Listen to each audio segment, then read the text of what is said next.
இன்றைக்கி நம்ம அவல் கேசரி எப்படி பண்ணுறதுன்னு பார்க்கலாம்.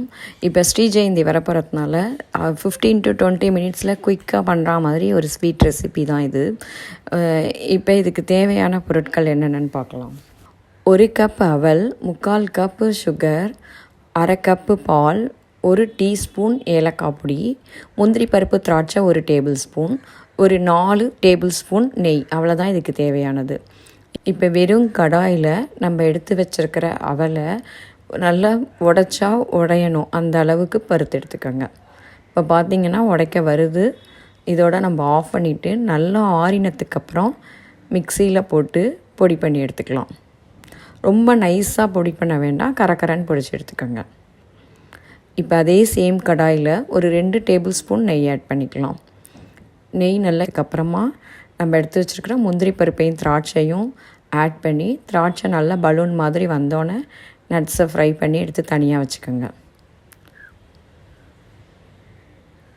இப்போ அது நெய் சூடாக இருக்கிற நெய்யிலையே நம்ம பிடிச்சி வச்சுருக்கிற அவலையும் போட்டு ஒரு 2 மினிட்ஸ் ஃப்ரை பண்ணிக்கலாம்.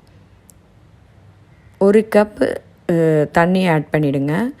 இப்போ அவல் வேகணும், அதனால் ஒரு மீடியம் ஃப்ளேமில் வச்சு நல்லா ஒரு 5 மினிட்ஸ் விட்டோம்னா நல்லா வெந்துடும். இங்கே பாருங்கள், நல்லா தண்ணியை அப்சர்வ் பண்ணி கெட்டியாயிடுச்சு. இப்போ நம்ம எடுத்து வச்சுருக்கிற 1/2 கப்பு பாலையும் ஆட் பண்ணிடலாம். நீங்கள் பால் ஆட் பண்ணுறதுனால நல்ல கேசரி நல்ல ரிச்சாக இருக்கும். இப்போ நம்ம கேசரி பவுடர் ஆட் பண்ணியிருக்கோம். நீங்கள் வேண்டாட்டி இந்த ஸ்டெப்பை ஸ்கிப் பண்ணிக்கோங்க. இப்போ நம்ம எடுத்து வச்சுருக்கிற சுகரையும் ஆட் பண்ணிடலாம்.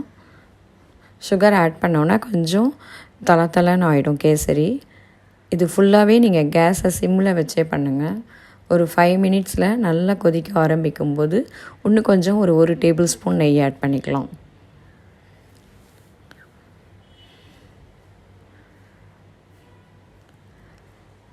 இந்த மாதிரி நல்லா கெட்டியாக ஆகிற வரைக்கும் நீங்கள் கிளறிட்டே இருங்க. இப்போ நம்ம இதில் எடுத்து வச்சுருக்கிற 1 ஸ்பூன் ஏலக்காய் பொடி, வறுத்து வச்சுருக்கிற முந்திரி பருப்பு, அதோடைய 1 டேபிள் ஸ்பூன் நெய் ஊற்றினா ஒரு 5 மினிட்ஸில் இந்த மாதிரி கெட்டியாக கடாயில் ஒட்டாமல் வரணும். கேசரி எப்போதுமே நம்ம எடுத்து வச்சுருக்கிற கரண்டியில் ஒட்டாமல் எடுக்க வர வரைக்கும் பருப்பு திராட்சை எல்லாத்தையும் போட்டுட்டு நம்ம சர்வ் பண்ணிடலாம்.